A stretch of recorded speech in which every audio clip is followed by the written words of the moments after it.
Hi guys, Tim Martin here. Today I wanted to talk to you guys about finishing at the rim. I want to give you 3 simple tips for a lot of you smaller guards that's going to allow you to be able to convert and be more of a threat at the basket. So today, one of the biggest keys that I harp on with all my players is utilizing our eyes. I feel like our eyes will always get the ball to where we need it to go, but simultaneously, a lot of the time, players will naturally pick up the ball, and as this ball is coming up, their eyes come up, and they kind of miss out on their target or the spot off the backboard. So one simple thing that you have to really try to elevate your game to and master is understanding the different levels of the backboard. What I tell a lot of players, if we're doing a workout and I'll say level 1, we're going top of the backboard. If I say level 2, we'll go mid-level on the backboard. If I say level 3, we'll go towards the bottom of the backboard. Utilizing the backboard will automatically increase your layup percentage and allow you to be able to convert through contact and just be able to build your confidence by getting to the rim more frequently. So one of the first things we like to do is we're working on that pickup, making sure that our chin is up, our hips are dropped. You'll hear me constantly talk about the hips and making sure that we're low. Similar to like a spring, we want to compress our body down to where when we do pick this ball up, we're able to elevate and finish over the top of that help side defender. So what we'll do right now, one of the moves that we naturally focus on is the way we pick up the ball. So if I have a defender right here, what we'll naturally do is we'll pick up the ball and we'll just extend and go up for the layup. But what I'm trying to tell my players is we want to learn how to put more pressure on the referees. One way we could do that, if I was to do a dribble move and I get by him, I need to close this space and make sure that if his arm is up, I'm trying to seek contact with his inside forearm and then extend all the way through the glass. So one of the first moves that I like to work on with my guys is teaching them with change of pace, you're always going to try to get this defender to drop a foot. If I could get him to do that, he's exposing his chest. His hips are open. Now it's my job to initiate the contact, and by doing that, I'm putting pressure on the referee to give me the benefit of the doubt, hopefully allowing me to either be able to continue through the contact and be able to finish, or get the foul called and shoot 2 free throws. So with our pace, whatever move you want on the dribble, my biggest thing is slow to fast. When I take this ball side foot and I extend it to my spot, that forces the defender to open up. So now what I want to do is keep this inside hand active. I want to drop my inside shoulder into his chest. And this next step is I'm attacking the spot, then I'm veering into him and picking up with 2 hands to hopefully, if he does swipe over the top, he's hitting my forearm as opposed to exposing the ball and blocking or altering my shot. Okay, so you'll start slow, quick step, pick up with 2 hands and eyes up. So every time you pick up that dribble, you should automatically get your eyes up by keeping your chin up, exploding through that contact, and just hitting it right on the level 2 of the backboard. All right, let's go. Same thing, slow, good, fast, up, step, good, perfect, good. Slow to fast, slow, good, fast, up, good. There you go, you got it. Slow to fast, slow, good, fast, up, pick up, good, perfect, good. 1, 2, inside, up, perfect, okay, great job. Now, let me see that. Okay, one of the tricks on being able to pick this ball up with your inside hand, notice that I don't want to necessarily extend my elbow out and swipe across. That's an offensive foul. But one thing that'll allow you to do to carve out just enough space is once I initiate contact, forearm to forearm, I'm expanding out. That's gonna force his arm to go away, allowing me to extend and get all the way to the basket. So the second move, one drill that I love to do with all my smaller point guards is being able to shift them laterally. That's always gonna create an angle for me to attack. Now, once you create an angle for you to attack, it's very important to hold that line. You'll see a line, you take the line, and you hold the line. I think a lot of players, what will happen is you'll shift this defender, you'll see a line, defender will cut you off, and you run away from it and trying to avoid that contact. It comes down to a simple fight between you and this defender. Whoever hits who first wins. So when you hear a coach talk about initiating contact, you got to understand there's a big difference between initiating contact and absorbing contact. We want to make sure that we veer into this defender, getting inside and then bumping. So now we'll initiate and we'll separate and getting the ball high off the glass. So we'll do the same thing off that lateral move. So for this second move, we're gonna lateral glide, shift this defender. I have a direct line. Once I see this line, I'm attacking it. I'm veering inside the defender's chest and I'm bumping away with a nice little controlled fade off the backboard. Okay, let's see that. Just go lateral, up, right there, 1, 2, good. All right, let's go, same thing. I got it. I'm gonna try to take these hits. We wanna make sure that we loosen up this defender, okay? A lot of players typically like to attack the defender while he's in a good stance. By shifting him laterally, that forces him to raise his level, allowing you to be able to get downhill and have the advantage by getting inside this defender's body, okay? Stay low, high, up, good, fade, perfect, perfect. Right here, lateral, lateral, good, get inside the chest, up, good, seek contact. That's one of the things that we always want to do is seek contact. Good, find the chest, up, good, inside. Good, give me a couple reps. I need that ball. Keep that right hand on the inside, okay? Touch it, pick it up with 2. Up, good, good, there you go. Veer up, plant, inside, up. Good, no, don't fade, lean into me, okay? Initiate it first. Let's go, one more. Good, lateral, up. Good, good balance, perfect, perfect. Okay, great job. A lot of this you could do at home with a friend, obviously a teammate in practice, at the end of practice. Whenever you guys have time, really try to focus on body control. Anytime you're allowing yourself to veer inside the defender, make sure that you're not just extending up with one hand. You want to always pick it up with 2, to where in case if you do detach this forearm, all right, you're not extending it to get an offensive foul. We're making sure that we're still connected with the ball and we're allowing ourselves to be able to get that shot off a lot quicker. Okay, the third move that will allow you to be able to get to your spots a lot quicker and being able to finish is by the speed of your dribble.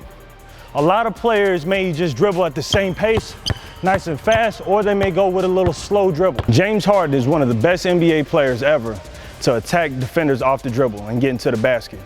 One of the great things he does is changing the speed of his dribble. If I have a defender right in front of me and my dribble is nice and slow, notice how I'm taking steps outside of this defender's frame. That's gonna either have him step laterally, or if I'm coming at him at the same time with a slow dribble, that's forcing him to back up. Now, going back to change of speeds. When I change my speed, I'm trying to wrap my inside shoulder and explode right through that hip, maintaining that contact and then bouncing off with a same foot finish or an inside hand reverse finish. So I could go fast, slow, and just see if he bites. If I take a little step to the side and I see him expose and try to cut me off, I automatically know I have the counter move to be able to attack the basket. So for the first time, I want to wind him up, nice with a slow dribble. I want to step, okay, try to see if he goes over. And it's a simple read. If the defender jumps for the ball, we're hitting our counter. And that could be a crossover, through the legs, behind the back move, whatever feels more comfortable for you. The second thing that we could also do is by changing the speed of my dribble, okay, and he goes from my body, it's just a nice little hesitation, and then I could attack the basket like that as well. So understand that these are 3 simple moves that you should be able to master over the course of time, but it is extremely important that you work on these against bodies. Being able to read and react is extremely important to help you get over the fear at finishing at the basket. Hi guys, Tim Martin here. Today I want to talk to you guys about developing a great hezi in your setup package. One of the best things about utilizing a hesitation move in your offensive dribble moves is it freezes the defender. By doing so, that's always going to allow yourself to make great decisions off the dribble, being able to get to your spots, but also understanding that you have to master this by using change of speeds. This will allow you to be able to freeze the defender, make the right read, being able to get your shot off or blow by and make a play. So the most important thing is the timing of your dribble.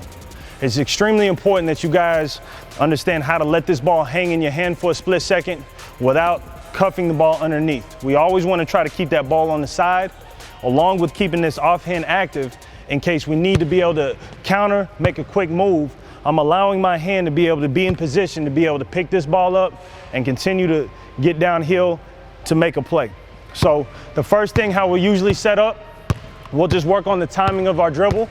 We'll go nice quick dribbles, slow, hezzy, and then we'll go with a nice little quick pickup jump shot, or we could go right into a layup. All right, so we'll just go nice, give me 3 to 4 dribbles, slow to fast, okay? Slow, good right there. Oh, excuse me, fast to slow, fast, good. Slow, up, good, good. 1, 2, good, there you go, good. Let's go, last set. Okay, so we just wanna work on the timing of our dribble. Okay, we'll go fast to slow, last 2. Fast, slow, good. 1, 2, 3, good, good. So in developing your hesitation move, your hezi is extremely important. Sometimes when we let this ball hang, all right, we may just want this ball to spin in our palm. All right, so when I let this ball come out, I'm gonna just let it spin for a split second before I read the defender and decide to attack or hit my counter. So what I like to teach a lot of the times too is when I decide to extend this ball, it needs to always come outside your frame. That's baiting this defender to decide between the ball and my body.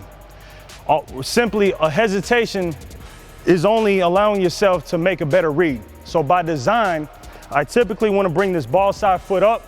So once this ball comes out and extends, I'm allowing this ball side foot to come out as well.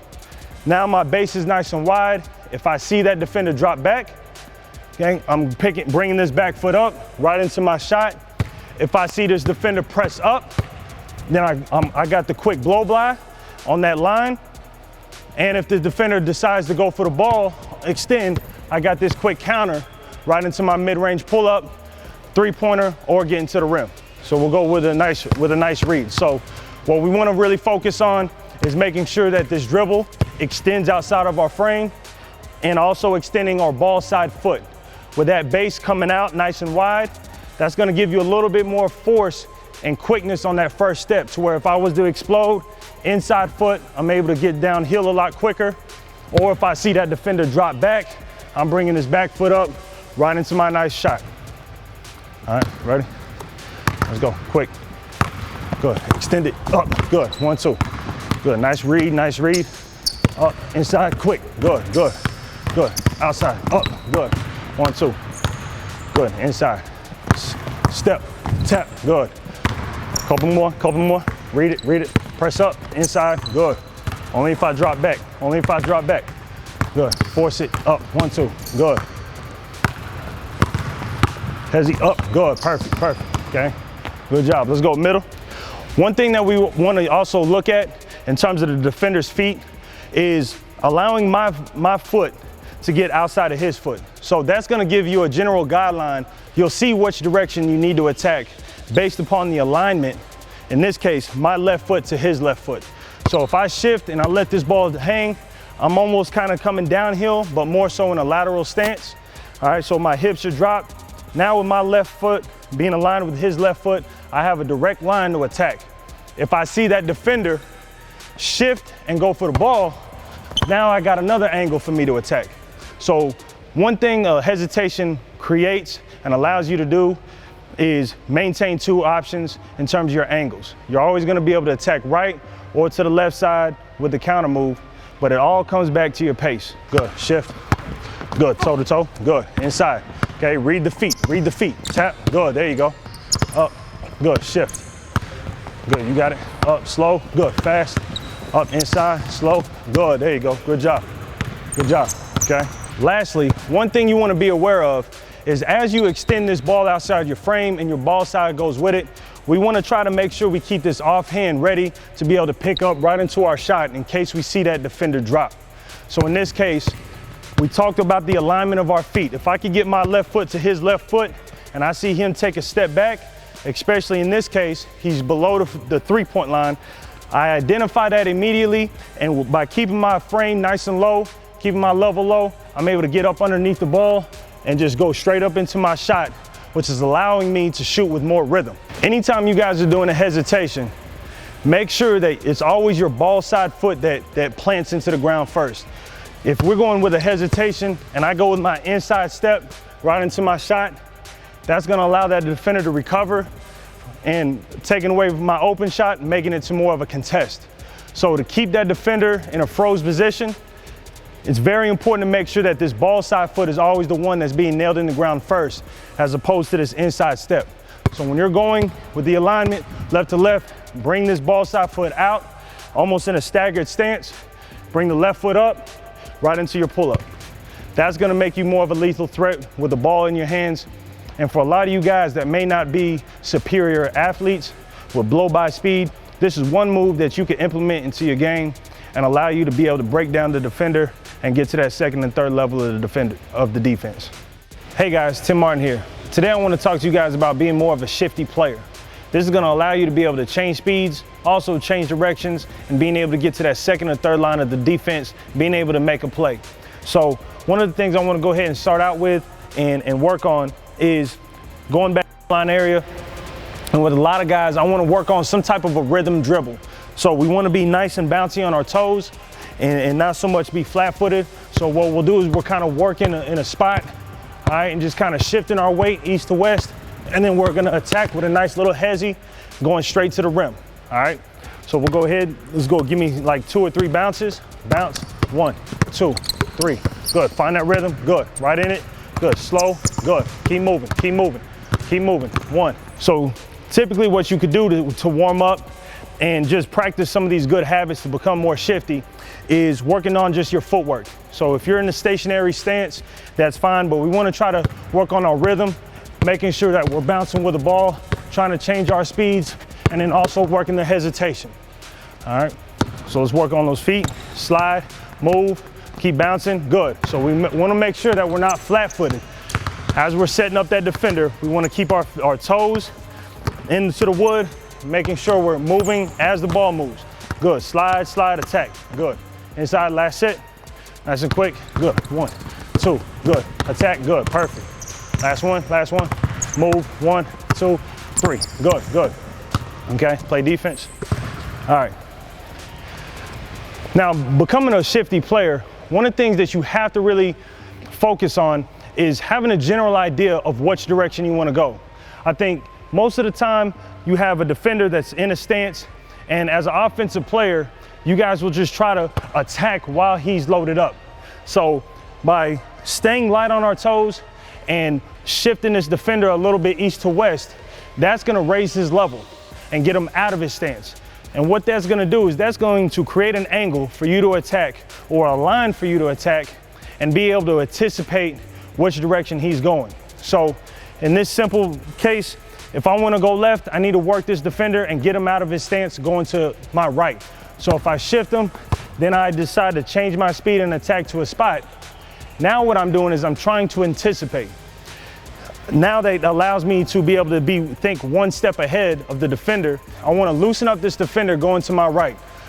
Now that's going to allow me to be able to anticipate the cutoffs, allowing me to be able to flow it right into my counters and being able to get to that second or that third line of the defense. Staying light on your toes and changing your speeds is what's going to always free you up. Up, inside. Give me that. There you go. All right. Okay. So now we're going to anticipate. Let's go nice and quick. Stay light on it. Bounce, bounce, bounce. Good. Shift up. Good. There you go. Keep those feet moving. Keep those feet moving. When you're trying to become more shifty, it's always going back to your pace. Slow to fast or fast to slow. As long as your feet are moving, that's going to allow you to maintain your dribble. A lot of times you guys may be dribbling, trying to set your defender up. You may feel pressure. Your feet will stop, and now you have the tendency to pick up your dribble. So one of the key elements of this is making sure that as long as my feet move, that's going to keep that defender moving, and that's always going to allow you to be able to attack at an angle and being able to get to your spots, okay? So in this case, I want you to work your craft, keep your feet moving even when you're going downhill. Never stop your feet. All right, up, shift. Good, keep it moving, keep it moving, keep it moving, keep going, keep going. Don't stop, up, keep going. Tap, good, inside. Let's go, quicker, quicker. Keep those feet moving. Good, don't stop, don't stop. Good, up, up. Good, keep going, inside. Good, last one. Shift, up, good. Keep those feet moving, keep those feet moving. Up, good, good. In this case, you want to be mindful that you're not going to be able to just dribble for 45 seconds.